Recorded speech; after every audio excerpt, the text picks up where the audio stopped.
Quotidien de ceux qui fréquentent le centre jeunesse de Laval. Mais pour cette adolescente, le pire demeure les traitements que leur font subir des agents avant de les amener en isolement. Exemple, tu mets ta musique trop forte dans ta chambre, ben les agents vont venir, ils vont te contentionner puis ils vont te ramener en isolement parce que ta musique était trop forte. Des contentions musclées lui ont causé des blessures. Parce qu'ils pensaient que j'avais une fracture au poignet à cause des agents. J'ai eu des commotions cérébrales. Une fois, je me suis fait plaquer contre un mur, j'ai eu tous mes piercings qui sont mis à saigner, mon nez, mes oreilles. Et l'isolement qui suit peut durer plusieurs heures. Tu peux facilement passer 1 ou 2 heures là. Souvent, ça peut être la nuit, t'es en pyjama. En plus, ils mettent la clim dans les isolements. Donc, ton petit pyjama, tu congèles. Des interventions qui ont laissé des traces. On emporte encore les traumas aujourd'hui. On le réalise dans des crises de panique et d'anxiété très récemment. Elle est loin d'être la seule dans cette situation. Je me suis fait contentionner à terre. J'avais les mains dans le dos, son genou était dans mon dos. Mais tu sais, comme une contention, habituellement, c'est pas censé genre peser fort à ce point-là. Je me suis rendu à l'infirmerie du centre jeunesse. J'avais des contusions sur mes épaules, j'avais des contusions un peu partout. Son tuteur légal prévoit porter plainte. C'est de l'abus de pouvoir qui est arrivé là. Puis c'est quasiment même, je te dirais, voie de fait. C'est voie de fait, c'est criminel. Bien, encore à ce jour, j'ai des problèmes de cheville. Cette autre résidente a été blessée à une cheville lors d'une intervention alors qu'elle n'avait que 13 ans. Sa mère et elle en veulent toujours aux agents. La plupart sont en formation pour devenir pompiers ou dans ces eaux-là. C'est majoritairement des hommes entre 20 et 30 ans. Moi, j'aime pas les agents au centre, pas du tout. Je veux même pas les croiser.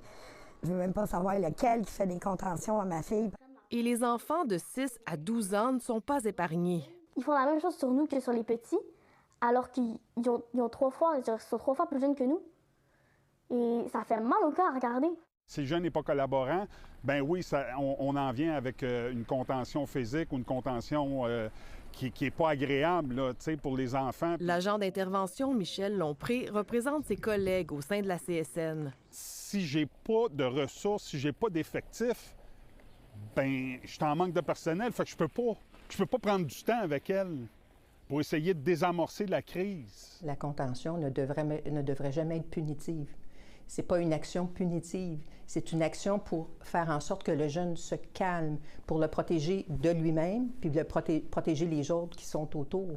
Québec est bien au fait de la situation. Est-ce qu'il y a une culture qui s'est installée à Laval? C'est possible et c'est pour ça que nous, on veut les suivre de très près parce que, comme je vous dis, on entend des histoires au niveau de l'hébergement. On a des suivis réguliers avec cet établissement-là, pas juste à ce niveau-là, mais suite à différentes situations qui ont eu cours.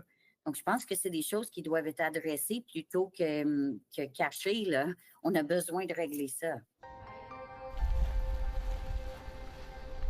C'est un centre de réadaptation, c'est pour qu'on nous réadapte à genre la vie en société. Mais on nous sort de là plus traumatisés qu'autre chose. Oui, on sort de là-bas avec des bons atouts, oui, on a appris des choses. Mais le nombre de traumas qu'on a accumulés, ça fait pas de sens. La directrice de la protection de la jeunesse a tenu à s'entretenir avec les adolescentes qui ont témoigné dans ce reportage. Elle a d'ailleurs nommé depuis une accompagnatrice externe, experte en mesures de contrôle, pour améliorer la sécurité des jeunes à Laval. Ici Élise Allard.